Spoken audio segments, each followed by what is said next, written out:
Il était une fois, dans un petit village niché au creux des montagnes, un père et sa fille. Le père, prénommé Antoine, était un homme simple, mais son amour pour sa fille, Élise, était immense. Chaque soir, après le dîner, Antoine s'asseyait près de la cheminée et racontait à Élise des histoires merveilleuses.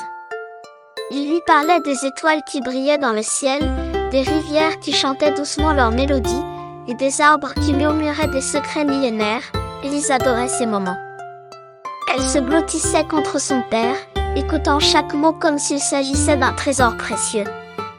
Mais il y avait une chose qu'Antoine ne disait jamais. Il ne prononçait jamais les mots magiques « Je t'aime ». Élise se demandait pourquoi. Pourquoi son père ne lui disait-il pas ces trois petits mots qui semblaient si simples? Elle savait qu'il l'aimait, bien sûr. Il le montrait chaque jour par ses gestes, ses sourires et ses câlins. Mais elle voulait l'entendre le dire, un jour, alors que le soleil se couchait derrière les montagnes, Élise décida de poser la question. Elle s'assit près de son père et lui demanda doucement « Papa, pourquoi ne me dis-tu jamais que tu m'aimes ?»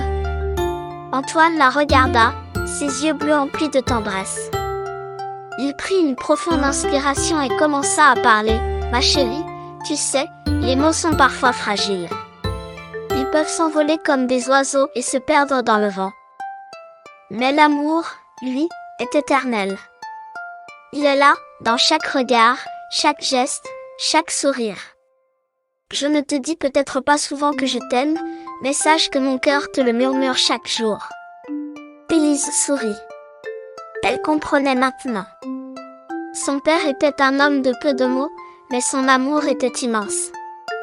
Elle se blottit contre lui et sentit son cœur battre en harmonie avec le sien.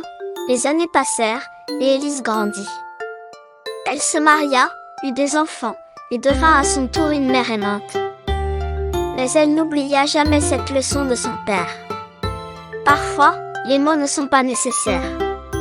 L'amour se lit dans les yeux, se ressent dans les gestes, et se chante dans le silence. Et chaque soir, quand elle regardait les étoiles briller dans le ciel, elle pensait à son père et lui murmurait à son tour « Papa, je t'aime ».